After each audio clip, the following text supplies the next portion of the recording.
Hey, this is Outlaw Ron Bass coming to you in your head online. And if you want to get the latest of the greatest, what's happening in the wrestling business, you better tune in. If you don't tune in, I might just come knocking on your door. I'll have Miss Betsy, I have Brett Bart, and we will educate you a little bit in your head online all the time.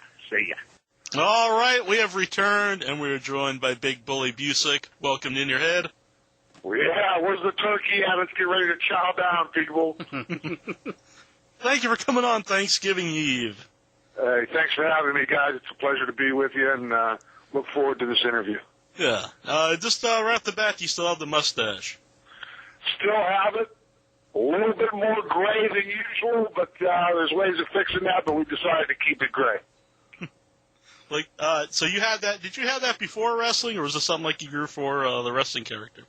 Well, we always wore a mustache, but we grew it into the handlebar mustache, and the characterization came from, as we were talking before we went on air there, the characterization. I knew if I was going to stand a chance at going anywhere in the sports entertainment world, I had to create a character that would fit, and being from a steel mill area, I made a list of the steel mill workers, and all of them had mustaches. Most of them wore hats and smoked a cigar, so that's how we got the characterization.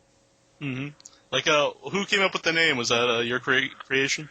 Well, no, it wasn't, and I'm glad you asked that, because I'm going to give credit where it's deserved. A gentleman by the name of Joe Pedicino, I described the character to him, and I said, we've got to come up with a name for this character. And he come right off the bat and said, Nick, you just described a bully. And there we were, Big Bully Busick. And, boy, it just skyrocketed for me from there. Mm-hmm. Now, the first time I saw you was in Global, but, how long had you been wrestling before that? I started, we were figuring it out, it was not quite 32 years ago. And understand that back in those days, I was a high school wrestler, and certainly the powerlifting was one of my passions. So, but there was no schools or anything, and a fellow from a neighboring city in Steubenville, Ohio, Mike Padusis, he actually allowed me to fly down to Texas, and him and a fellow Serbian by the name of Danny Plečić, Bulldog Pleč, they taught me how to tie up and take a headlock, shipped me back to Pittsburgh, and for whatever reason, my first 5 to 7 years of wrestling was my schooling, and those guys kept booking me in the then WWF, and I just would go to the locker room, sit down, keep my mouth shut, and guys like Johnny Valiant, Baron Cicluna, Danucci, these guys are really the guys that taught me the business, and God, they used to say, who gets the kid tonight? Because if there was ever a definition of a crowbar, I was certainly one of them. Did they have to smarten you up to wrestling, or did you think it was all legit fights, or when you got? Oh, I was a mark from a kid way in the beginning, and I absolutely loved the business. Yeah. And I actually became a cop when I was 19, and back then they had territories and they used local talent for whatever reason, Gorilla Monsoon and. I'm sure, but back then Bruno had something to do with it, and he evidently liked me because of my powerlifting background. And those guys were very, very good to me, and they tolerated me. And again, I would get my experience by them just booking me in the ring. My first match was in Pittsburgh Civic Arena. It was against Billy Red Lyons. And God Almighty, when I walked out in front of that 15,000 people, I was scared to death. Now, did any of the guys try to take liberties with you, try to stretch or anything? Or you a pretty big bad guy back then? Oh well, they would stretch me because I was stiff. I would shoot on them and not even realize I was shooting on them.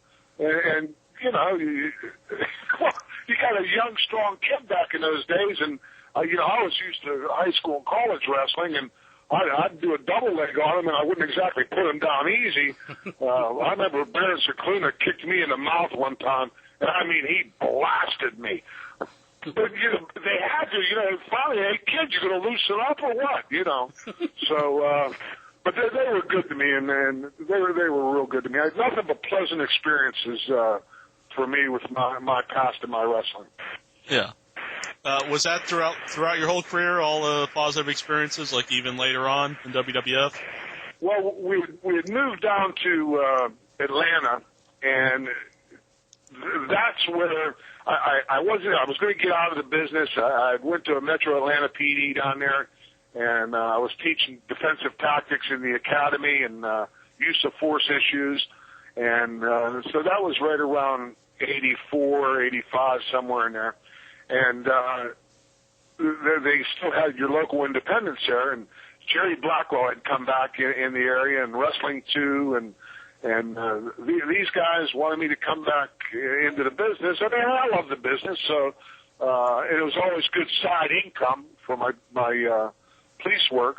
And so then I wound up getting back in the business, and thanks to people like Jerry Blackwell, Dick Slater, Mr. Wrestling number 2, Abdullah the Butcher, these guys have brought me along as far as working goes, and they're different. Each guy had a different style. Certainly Blackwell, Brody, Abdullah. I loved working with them because they worked very stiff, and I like that. Joel Deaton, boy, there's one of the most underrated wrestlers that never really made it. But Joel used to push me to limits that I'd have a great match, and it forced me to do these spots, and it was great. So great experiences along those lines. Did anyone ever complain that you were too stiff with them?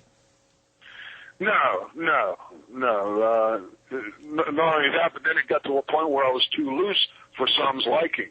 You know, I mentioned Blackwell and Brody. The first time I worked Brody, you know, Dick Slater, who was really very good to me and taught me a lot also. He says, Nick, look, you go out there with Brody, you better work or he's going to beat the shit out of you. And I said, okay. So, I mean, we went out there and you know, I was laying him in on Brody, and we come back, and when the show was over, we come back, he says, good job, kid, good job. I said, oh, man, this guy's too much. but that's what those guys liked. You know, they liked that. Uh-huh. And Blackwell used to love to blow me up. Oh, man, he would do, what's the matter? You can't work, you're blowed up. And I'd blow up a lot. But I later found out, and we'll get into this later, but I later found out that I was actually having a problem with my heart. And it was called AFib, where your heart would bounce out of rhythm. And that was what's causing me to blow up. And so we discovered that by accident when the Bully was introduced on ESPN with Global. I actually got 2 phone calls within the same week from WCW and from then WWF. And so I went to take the physical, and this doctor spotted it, and I had to go get an intense physical. And by that time, the heart was back in rhythm, and I got through not knowing that there was actually a problem, and everything checked out. Mm-hmm. You mentioned Global. Joe Pedicino, you mentioned Pedicino before. He was with Global, right? Yeah, he was. In fact, Joe was the local promoter down there in Atlanta after Jerry had gotten out of it, and he did a lot for professional wrestling down in the Atlanta area and really promoted it and boosted it. And boy, down south there, we had a lot of good times, and I got to work with a lot of greats in the business down there. Mm-hmm. I used to watch Global every day after school. It would come on right after I get off school. And like a lot of big-name stars, you know, got their start in Global. And at the time, like, I thought it was going to be a big show. Did, like, everybody work there? I think, like, Global was really going to take off? Yeah, and needless to say, having ESPN as a network, that's a prime time in that time spot right there. And we were getting great reviews, and I don't think I was there very long before I went ahead and took the offer out of New York. Yeah. Now you said both WCW and WWF, like, you know, called you up. Like, how did you decide which one to go work for? Well, home for me was the WWF because that's where I actually got my start. So I was very comfortable. I actually got to go to Vince's house, and we talked, and he put me right on the payroll after the meeting. I don't think Patterson was real happy with that, but they did, and they didn't bring me on. And for I know a good 6 to 8 months of my first year with him, it was great because all I had to do was train, and at that time it was me, Sid Vicious, and Iron Sheik, and it was just constant training. We were getting double sessions in a day in the gym, and that was probably the greatest shape I've ever been in. Yeah. Now, Iron Sheik and Sid both have records here. Iron Sheik's our shortest interview, and Sid is most appearances you run in your head. Yeah, Sid, we had some fantastic workouts down in there. And you know, there's two people there that also shared their experience with me and helped give me a push. And, you know, the Iron Sheik is just one of the most underrated with talent. And I mean, we all know that he's talented in sports entertainment. Anybody who thinks the Sheik isn't talented, it just doesn't know what they're talking about. But this guy, you know, he legitimately was the bodyguard of the Shah of Iran. He legitimately was a wrestler. You know, we used to go over to his house, or he'd come over to my house. We used to go New Year's Eve, and he'd have all the kids out on New Year's Eve in his neighborhood, and he'd have all the kids doing exercises to bring in the new year. So the Sheik was quite the character. Mm-hmm. Do you got any good stories with Sheik, traveling with him or anything? Guys, y'all have heard the stories about the Iron Sheik.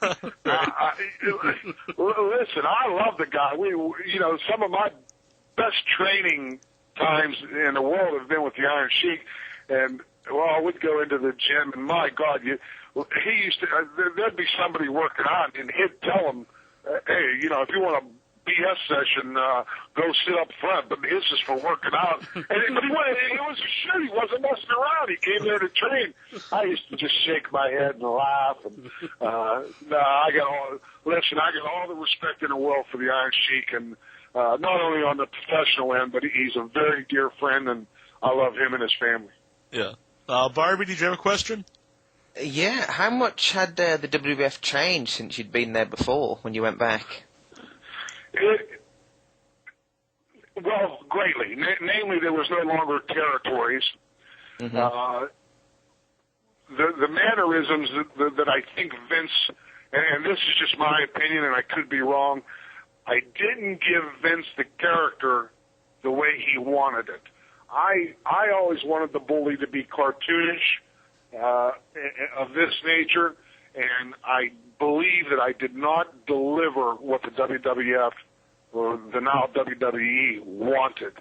And I just didn't give them the character that they wanted, and I think that is what was the result of the bully actually not making it, contrary to what is said on the forums of this, that, and the other thing.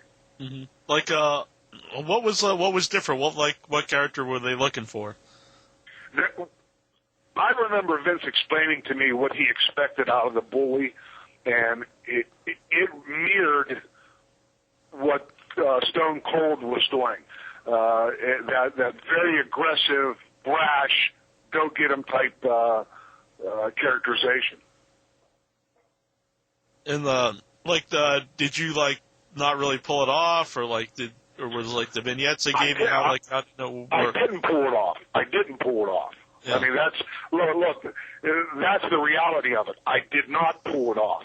If I had a fault in sports entertainment, you know, guys that are known as so-called shooters or have a wrestling background, or your powerlifters, which I have an extensive powerlifting background. If you YouTube the Mountaineer Cup, you'll see that I've put several professional powerlifting shows right on ESPN. Besides, Doug Furness, what an excellent worker. Ken Shamrock, what an excellent worker. Kurt Angle, what an excellent worker. But, you know, at least I'll speak for myself, I wasn't Mr. Flexibility. Right, you're a big guy. Yeah, I was weighing probably about 285 when I was with him. I used to laugh when they'd say 240. I ain't seen 240 since the 8th grade.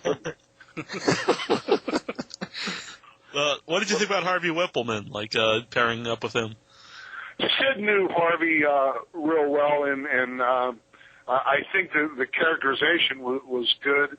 I first met Harv at when we went up to New York, and I got along with him great. Had no problems. Yeah. Have you read his book? I have not. I heard there's some spots in there that he made mention of me, and I don't know exactly what it said. I'm going to have to look it up one of these days. Yeah. Do you guys know those? I haven't read it either. I haven't read it either. I'd like to, though. I got to see those guys at an autograph signing up in New Hampshire or New Jersey, someplace we went up there. And, for me, listen, I love the fans. If it wasn't for the fans, sports entertainment doesn't make it.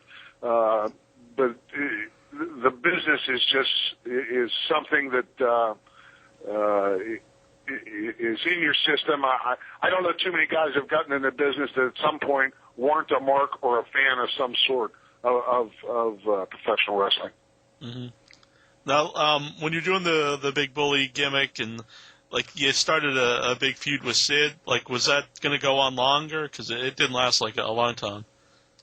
Well, the deal with Sid and always, a bully always loses because nobody wants a bully to win anyway. Right. I actually, on that power slam, that was one of the better bumps that I really come up real high for him on that, and that was a great slam, and it worked. I thought it was excellent, and took a nice bump with it, and away we went.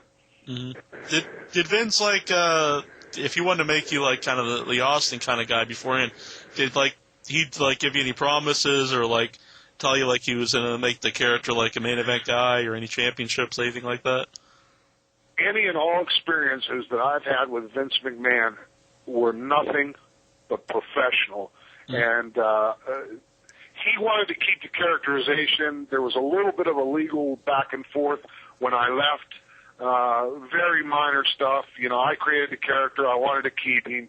And I'm glad I did now because we're actually using the characterization for some stuff. If you guys want to plug my website, feel free to. BullyBlast.com. Yeah, that's it.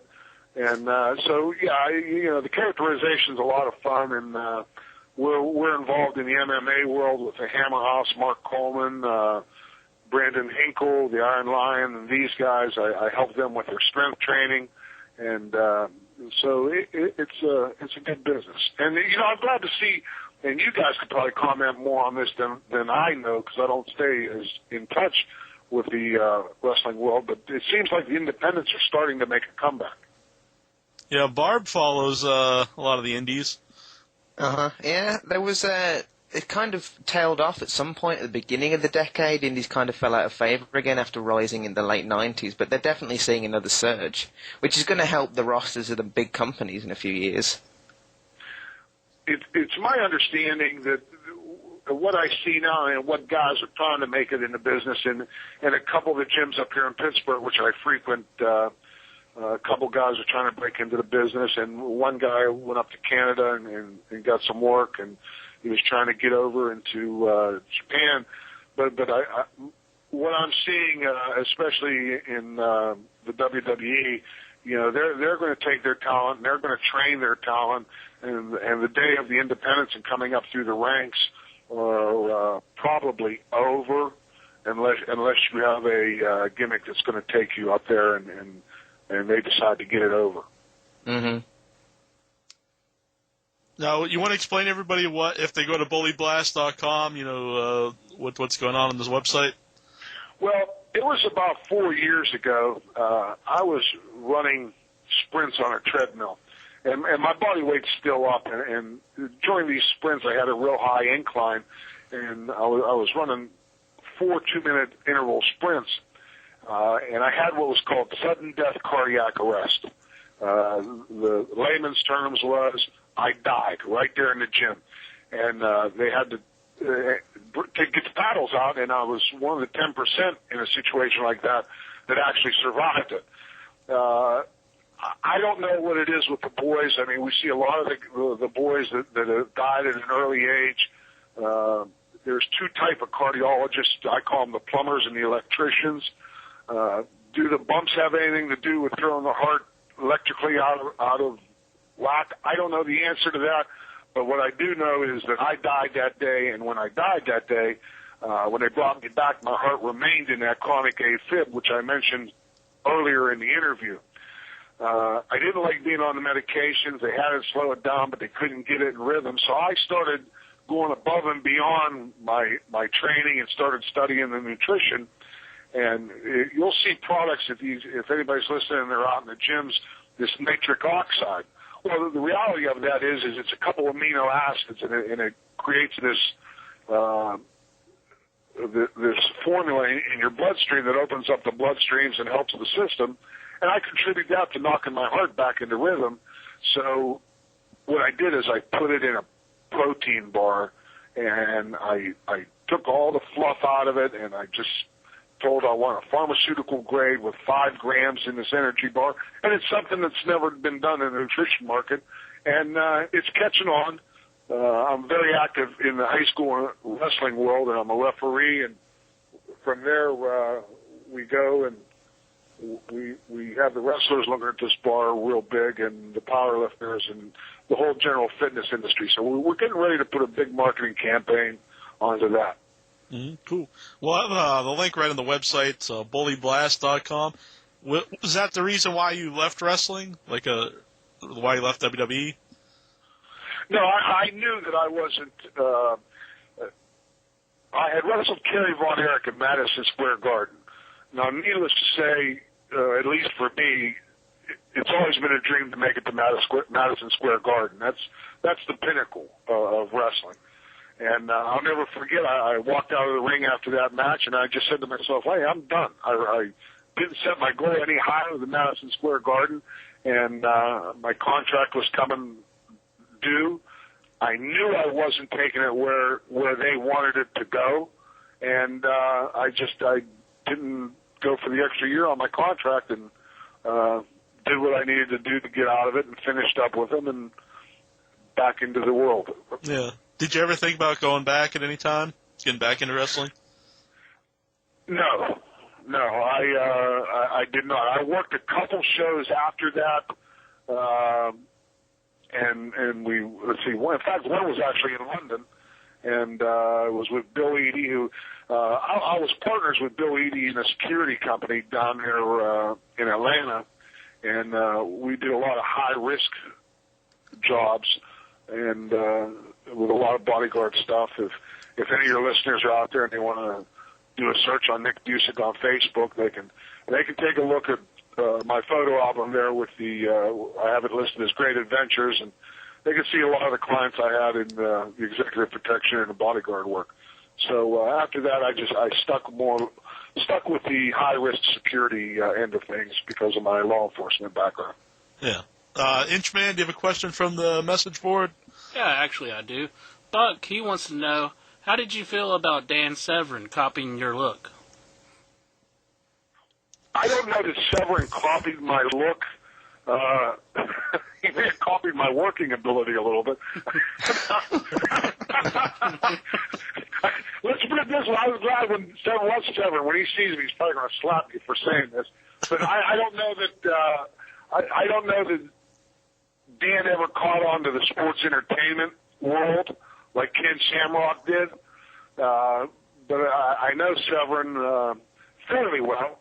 And, he's a great athlete, old school, wrestling background. And, my family comes from a wrestling background. Both my boys wrestled and were successful at it. And so Severn's a great athlete. I mean, you guys are going to be hard pressed to hear me badmouth anybody because, as I told you before we went online, listen, I've had nothing but great experiences, not only in the business, but these athletes. They're. I give them all their accolades. They deserve it. Mm-hmm. If MMA was like big when you were getting into wrestling, would that have been something you pursued? Well, that would have been the route I went because, I did it with my law enforcement career as far as the defensive tactic end of things. And we back then there was actually what they called shoot fighting. And I had a couple matches with that down in Puerto Rico. So I definitely liked that. When we got up into this era, like I mentioned about the Hammer House, we became very good friends with Brandon Hinkle and sort of helped adjust and do their strength training end of things. And so I got really involved in the MMA world from that aspect. And I certainly enjoy watching the way these guys cross-train and do their thing. So, yeah, the answer to the question is, yeah, I would have loved to get involved in that. Yeah. Did you know Shane McMahon at all when you were working for WWF or WWF? I did not know him personally. Certainly I was around him when we were doing TV. Yeah, because I don't know if you know or not, but he left WWF, and now the rumor is that he wants to buy into UFC. No, I didn't know that. I mean, are you guys... Is that a work or is that a show? No, he actually left. Yeah, he really left WWF. He leaves beginning of January, and he met with the guy who owns UFC and Dana White. Dana White, yeah. And the rumor is that he wants to buy into it. Wow, that's amazing. Now, who's going to beat Fedor? I don't know that anybody's out there can beat Emelianenko. Yeah. This guy, you talk about old school. Wrestler / fighter, and then I heard Lesnar. There's something wrong with Lesnar that he might not be able to return. Kind of health problems. Yeah, so that'll be an interesting mix now, won't it? Mm-hmm. Yeah, definitely. I never thought he'd leave. From what I read, like he wanted to buy UFC years ago. Like he wanted Vince to buy it, but I guess he didn't want to at that time. And then it became really big, and that was part of the reason why he left.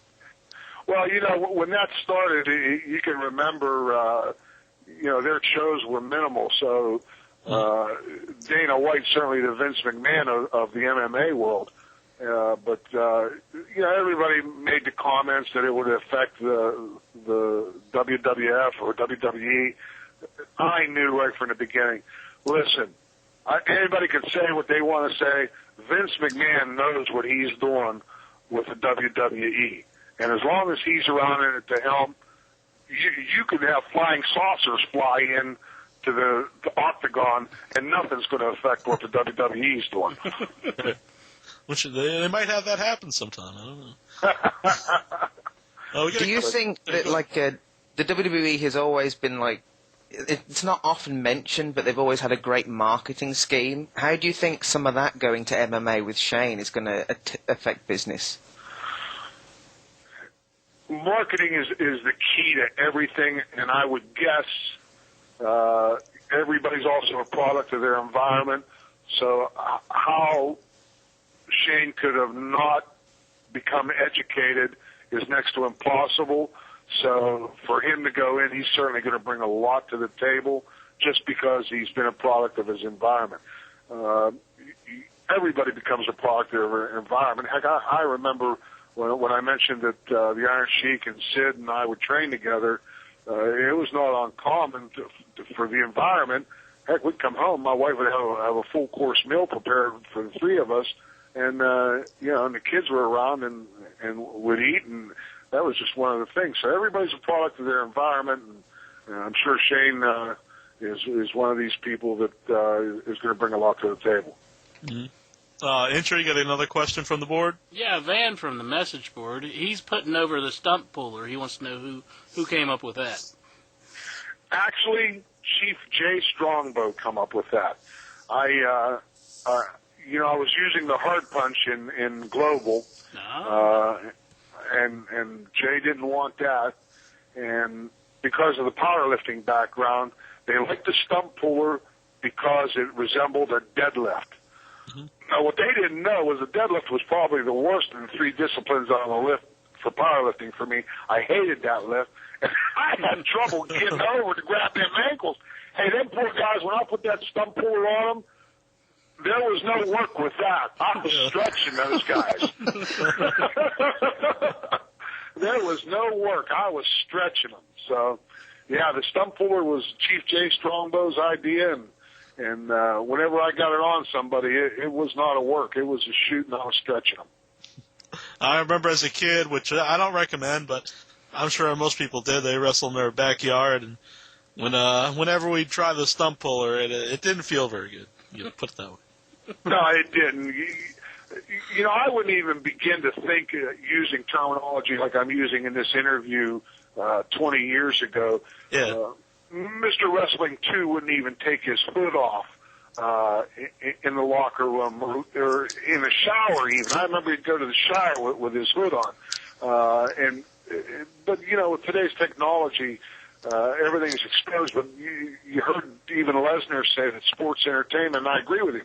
I've been hurt a lot worse in sports entertainment than any form of wrestling that I ever did or anything in defensive tactics and law enforcement. Sports entertainment is a very physically demanding profession. Mm-hmm. I've heard other guys who have done both MMA and wrestling have said the same thing. They had a lot more injuries in professional wrestling than they have in MMA. Because it's every night. Yeah, you got to trust the guys you're working with, and when you give your body to the fellow you're working with, the British Bulldog, you know, Snuka, Bulldog, I used to let him suplex me on the concrete because that's how much I trusted him. He'd do that standing suplex, and I'd let him do that on the concrete. Snuka is another one. And even the guys that I mentioned, like Abdullah and Brody and Blackwell, you know, those guys worked very, very hard and stiff, but I trusted them. And you know, first of all, if you can't take it, get out of the business. That's the very first thing. Yeah, the business is very physically demanding. Intro, did you have anything else from the board?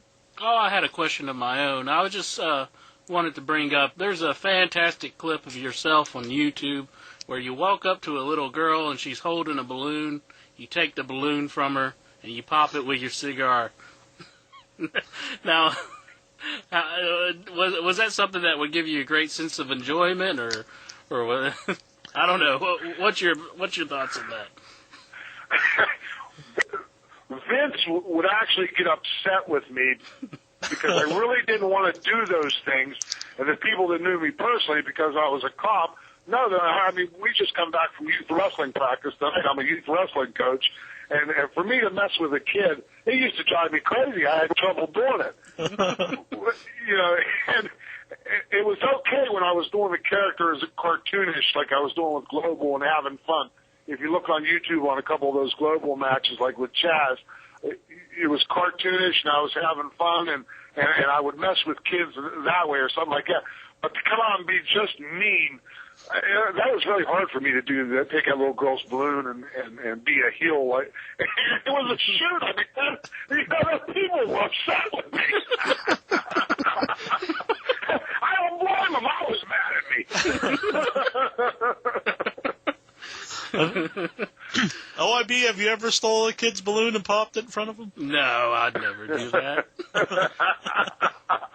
I'm not the big bully. Well, I'm not proud of it, but I might have done it in the past. Yeah, but I heard you like to get into the pop every once in a while, and that's when you steal the balloons of the kids. Is there any truth to that? No comment. We got a couple callers. So we got Afro's calling in from Wales. Hello. Hello, Afro. What's up? Not a lot, really. I wanted to ask about your work with Bret Hart and what he was like as a person and a worker. I had one match with Bret Hart, and he was a technician in the ring. Very good. I was comfortable with him in the sense that I was more comfortable working that type of style of match. I really screwed up a couple parts of that match. And I apologized to Bret afterwards. I know when he put that finishing figure 4 leg lock on me, he cranked it. And you know, in defensive tactics, one of the things we teach is when somebody comes up on their toes, or if you apply too much pain, they're going to come out of it. So you got to reach that happy medium. I remember him cranking that on me. And if you'll notice, if there's any clips out there, you'll see me come up out of that and push up to relieve the pain of the hold. But yeah, when it comes to Brett, certainly he has, in my opinion, the most respect for this profession.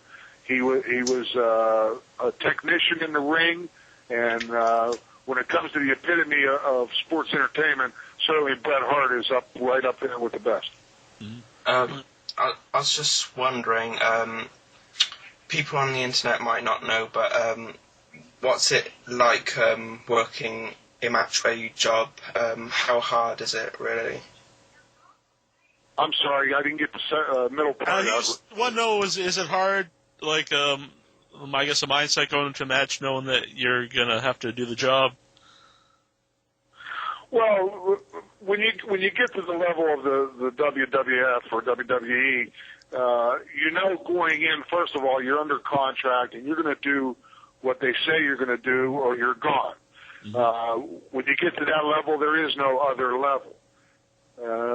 They always have a rhyme or reason, and if you're a professional, you know what's going to happen, and you either do your job or you're gone.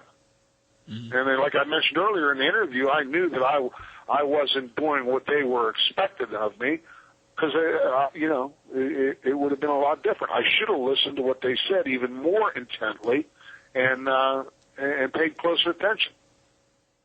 Do you think it helps them get out? Do you think it helps the guys get over it that there's at least 24 other guys in the locker room who want their spot at all times?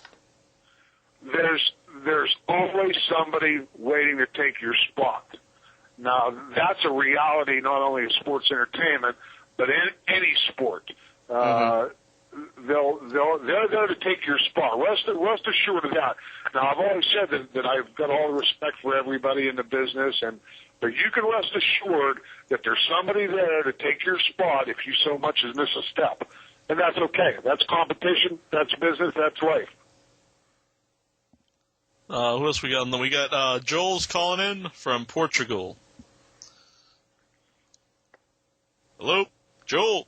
Hello. Sorry, just having some problems here. Hello there. Hey, Joel, how are you?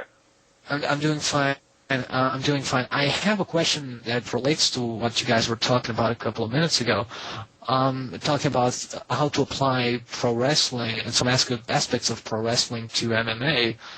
Is it just taking on the aspect of shoot pro wrestling? Is it feasible? Is it possible to do that, to apply catch-as-catch-can wrestling or shoot wrestling and make it a successful, make that art, a successful art, martial art in the world of MMA? Do you think so? Or do you need a hybrid, kind of like some aspects of boxing mixed with the catch-as-catch-can, or what do you think about it?